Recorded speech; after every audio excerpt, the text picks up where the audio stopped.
Scott Parker here at SEMA 2025. I'm at the VP Racing booth talking to my man Kevin here. We're going to talk about the Octanium line and their new octane boosters. And talk to me about this Octanium line. What's new and different for this year? So we have a full line of octane boosters. If you've been to any of our major retailers, AutoZone, O'Reilly's, Advance, you've seen it on the shelves. If you're not familiar with it, we have a couple different variations. We have our Octanium unleaded.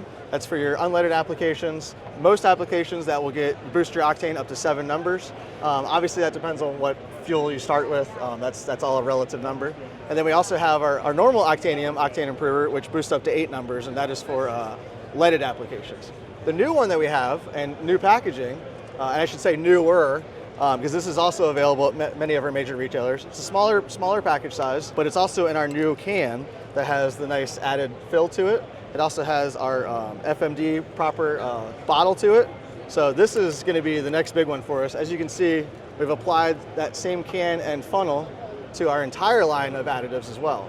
So if you're living in a place that doesn't have high test gas and you want that extra boost, if you want some protection against knocks and pings, me personally, I use it on my bracket racing Camaro.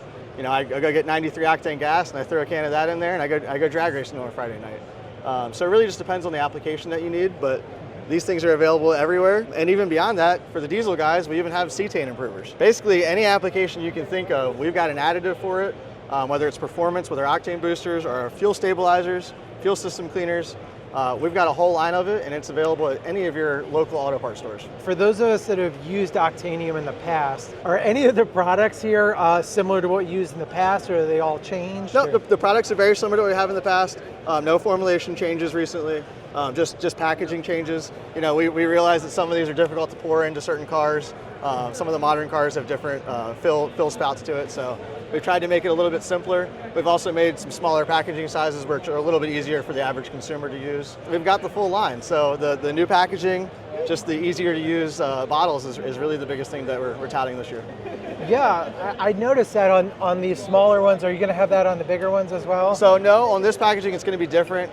We are working on a solution for these as well because this has become so nice for us. Yeah. So that may be potentially something in the future, but right now this is what we're moving toward. So. Yeah, that's really convenient. I had a 2018 Mustang GT and I actually used Octanium in it at some point, and I had to make sure I had the little thing to depress the gas, because they don't have caps. It's capless. Yeah, I've done the jump it in type thing. So these are real nice to just take the lid off, you put it on, and it's all compliant now. The regulations have changed over the last few years with almost all of these additives. Mm-hmm. So VP Racing is obviously at the forefront of that. You can catch us on pretty much any shelf at any automotive store in the country. Excellent. And these are all completely compatible if you've got a street car with cats and all that stuff. Absolutely. Yes, sir. All right. Well, thank you so much. I appreciate it, Kevin. Absolutely. Thank you, guys.